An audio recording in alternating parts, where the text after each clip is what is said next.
All right, Taurus, welcome to your reading. This is February 2023. Hope everybody's doing well out there. Taurus, February 2023, Sun, Moon, Rising, and Venus signs. Welcome. Hope everybody's doing well out there. We're going to kick it off with a Rumi quote, and then we'll dive into the tarot. And that is how things are. So, hope everybody's doing well today. I have the Mushroom Hunter Tarot as well as the Magic Seer Tarot, and given that we're doing Earth Signs and the Mushroom Hunter Tarot, I only thought it was appropriate to wear my Pacific Northwest uniform here. So let's go ahead and get into it. Be an empty page, untouched by words. Be an empty page, untouched by words. Stay curious. I mean, that I wonder, Taurus, if that has to do with dogmatic beliefs or structures. Obviously, Taurus, we're represented by the Hierophant amongst others, and they're pretty established, fixed earth. So to be really open like that, it may or may not come easy to you, I don't know. It all depends. I have 5 Taurus placements personally, and but I also have Aquarius Moon. I've got some bits and bobs that round me out. But anyway, let's go ahead and dive into the tarot and see if we can get a little more context for this. Okay, let's go ahead. We have the Tower. Oh, the Tower. This is a I forget the name of this fungus, but this fungus actually grows inside of an ant's brain and then uses the ant for nutrients. It's pretty gnarly. Anyway, so we have some Tower, and I guess just noticing that it comes out of the brain in the way I was talking about the idea of mental structures. That's interesting. We've got Judgment. Wow. Okay. Judgment. What's our final card going to be? 2 of Pentacles. All right. Some of you are definitely going to be going through some changes. Through a pretty big shift. It's something that's removing things that don't need to be in your life. It's actually something that's going to be a beneficial change for you, a harmonious change for you, something that is divinely guided and is really from spirit. But it's like, I'm getting surgery. It feels like brain surgery or open heart surgery, so to speak. Metaphorically speaking, hopefully not literally, unless you need it, of course, but I'm hoping that nobody needs it. Anyway, so we've got some major energy here. Queen of Wands underlies the deck, and she has a very strong disposition of knowing what she wants and persisting in going after what she wants. She's very confident and very dedicated to what she's doing. So I kind of feel like this is you. And this is a good thing. Like Queen of Wands, this determination is not a bad thing by any stretch of the imagination. But there is a element of this that something that you're very, very specifically fixated on, I guess. It's got to change. It's got to shift before it can really come into fruition. It's going to shift in such a way that it's going to look like maybe the thing that you're after just isn't going to happen, and that may or may not be true. But whatever comes in its place is going to be better than that. It's going to be something in the same vein, but better. So, the specificity in our manifestations sometimes can keep us hung up. So you might want to be open to something being a little different. But let's get some clarification. What about this Tower? What's going on with this Tower? Let's clarify the Tower for Taurus.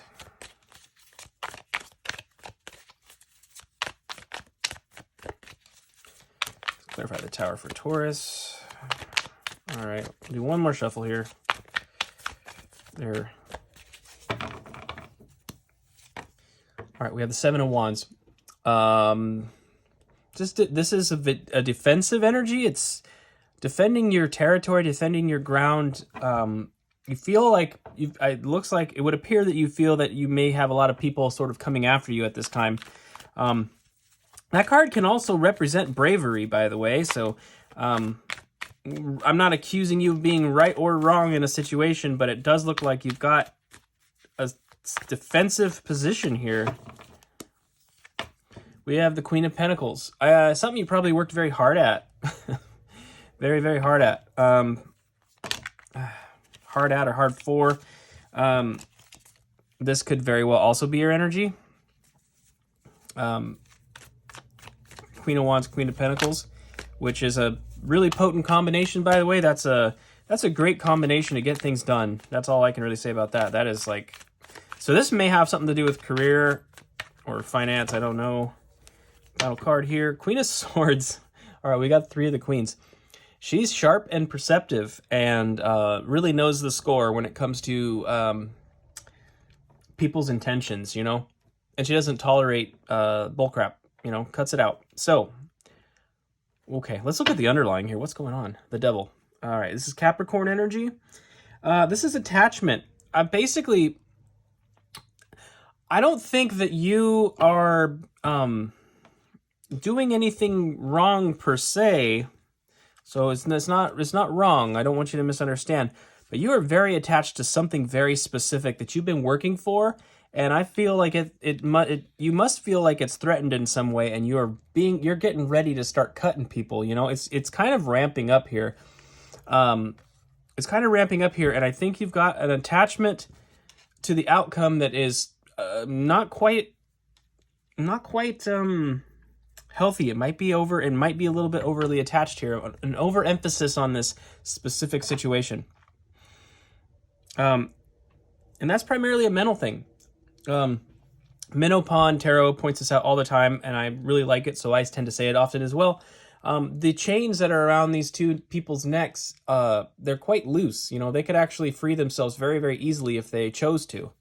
So that's kind of one of the main points of that card, is like, if you feel you're fixated on this, but you could release yourself from this, but you're fighting it for some reason, and I don't know what it is yet, but you appear to be showing up in a very, very fighting for this thing mood. But let's go ahead and clarify Judgment and get a little more of the story here.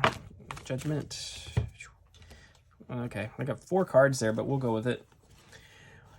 Okay, regarding Judgment, we have the 5 of Swords. This is about arguments, separations, breakups. You know, if you stay the route of the Queen of Swords, you're going to cut people off. You're going to separate yourself from people. This is a card that can represent winning at all costs. At all costs. And yes, it costs. It does. It can. We've got Temperance, Temperance. This is a call to balance, my friends. To balance your passions and emotions with your rationale and your practicality. All 4 elements embodied in this card, in balance. This is a card of balance. You know, the angel is pouring from one cup to the other, and no water is lost, right? This balance is going to bring you into a position where you can follow the path to the kingdom there. You see that crown in the background? It's really important. It's also Sagittarian energy, by the way. But I think there's, I feel like you're overemphasizing something, maybe forsaking some people at the cost of other people, at the cost of your goals. I don't really know exactly. Take it as it resonates, Taurus. We've got 3 of Cups here. This is about celebration with friends, and then we've got 10 of Cups. And I kind of think that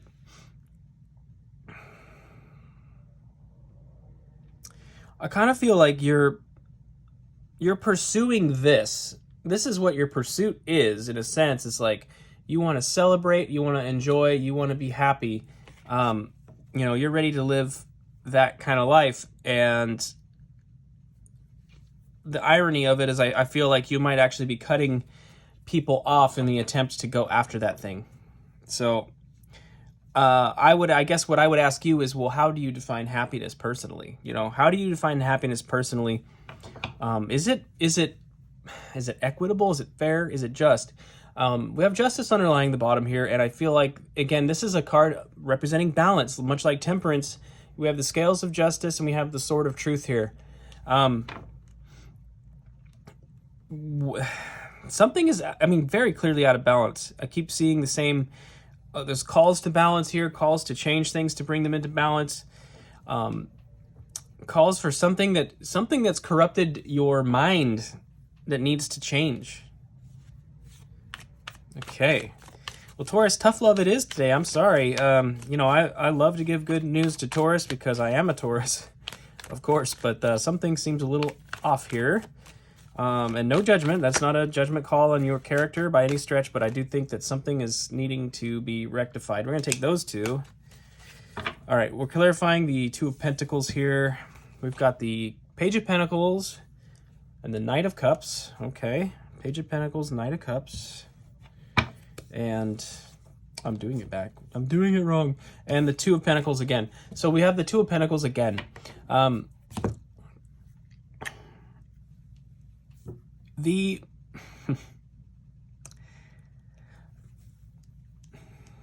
think you need to accept what's being offered to you, perhaps. You're seeing an opportunity. You're seeing somebody bringing you an opportunity of some kind. This Page of Pentacles. You're seeing it as a page. You're seeing it as a small offer or an insignificant offer. But what it really is a genuinely good offer with this Knight of Cups. This is something that could be very emotionally fulfilling. It's something that's going to bring harmony into your life and bring some peace into your life. I kind of just feel like whatever that opportunity may be, I would strongly recommend that you consider taking it. And underlying the deck here was the Four of Wands, which is that celebration and stability.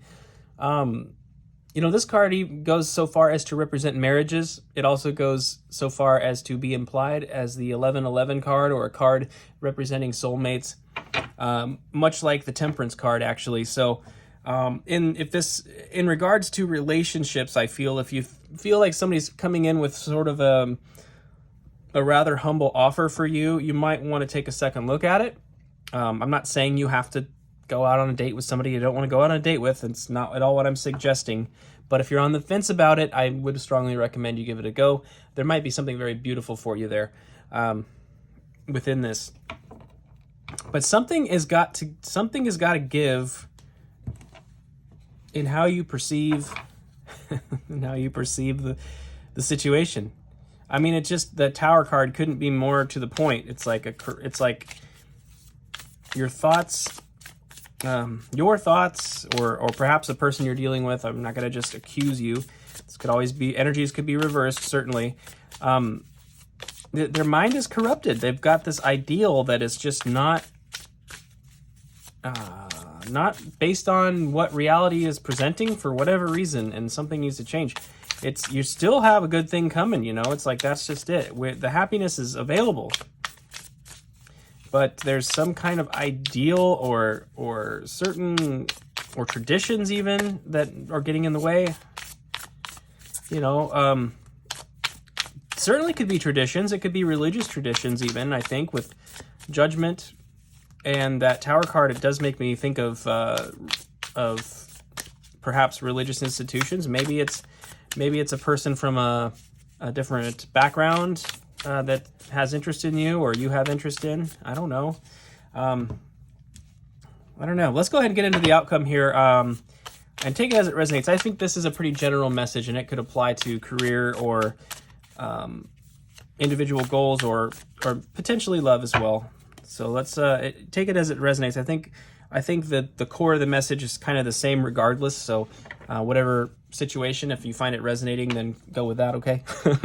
Our potential outcome / advice / things to be aware of. We're kicking it off with the Nine of Swords. This is anxiety. This is anxiousness. This is, being kept up at night, wondering what if, and going round and round in your mind.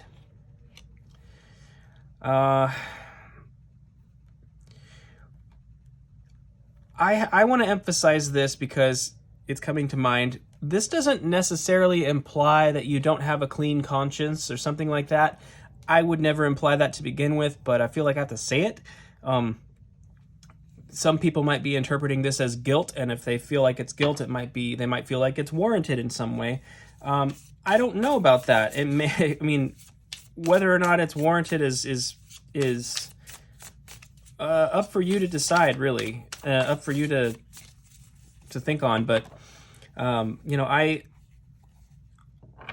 general anxiety and overthinking is certainly nothing to be ashamed of. So I'm not gonna implicate you as being in some kind of deficit for this. It may be something that is going to occur, that could be occurring regarding the situation. If there is, I'd strongly recommend something of a mantra to remedy that. I was actually having anxious thoughts the other night, and I kind of came up with my own mantra where I, went through a process. I just simply released all negative thoughts and emotions, conscious and unconscious, with every exhaling breath. And with every inhaling breath, I received the sweetness and beauty of the present moment.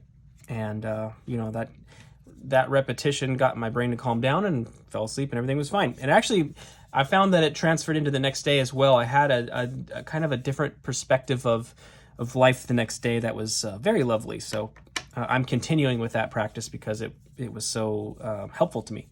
Now, we have the World. I love to see this because this is card number 21, which is the end of the major arcana. It's a completion of a major cycle. Judgment is the card right before it. That's the final boss of the tarot, so to speak. It's the divine intervention that aligns you to your highest self and your highest, your most authentic self. I'm not going to say highest. I'm going to say most authentic self, which helps you close out a major cycle in your life, where a valuable life lesson has been learned, and you come out the other side of that major arcana journey as a different person, a more authentic version of yourself, wiser, and it's a big thing. So I love to see that. Also, as a side note, you may want to stay open to traveling regarding this circumstance. Traveling might be part of it as well. And then we have Knight of Swords. Knight of Swords is the fastest knight in the deck. This is the gung-ho energy. Something about it. I love this. Okay, and then we have this star underlying. So I'm going to put this right here, and we'll go ahead and explain. I gave you an idea for a mantra, as you recall, from this Nine of Swords. I'm almost looking at this as if, should you choose to take that advice, and you don't have to do anything specifically like I did, take this as it resonates. If you have the anxious thoughts, if you're overthinking things, or if you feel the guilt, right? Whatever it happens to be that I said that makes any sense to you, I think if you follow that advice a bit and create a mantra when those anxious thoughts arise, you're going to close out a major cycle, potentially of guilt within yourself or insecurity within yourself. It's going to click things into gear, and the Knight of Swords coming towards you, or you perhaps in your energy, is going to just move fast as heck, like exactly where it needs to go to bring you to your happiness, to bring you to your 10 of Cups, to bring you towards your manifestation. And the Star is a card that comes right after the Tower. So when divine intervention has occurred and removed the layers of crap that don't belong in your life, and you're reduced to your foundation, so to speak, with the Tower moment, it can be a big, significant change. The next thing is the Star, and the Star is a remembrance of what you're truly desiring, what you're truly about, who you truly are. It's a profoundly healing card, and also the Star provides you with a map, because it's it's the true North Star. Like in days of yore, when sailors were sailing, they used the stars to guide them, as a map. So very, very cool. I think something's about to click for you, Taurus, but there's just something that has to be let go of. There's a stronghold in your mind of some kind that needs to be released, and it's going to open a door for you that will really bring you into a new paradigm in your life. So it's a very beautiful thing. I'm happy to see it. I hope this was helpful. I hope it resonated, and if it did, please consider subscribing and hitting the like button, of course, and I'll see you next time, Taurus. Thanks so much.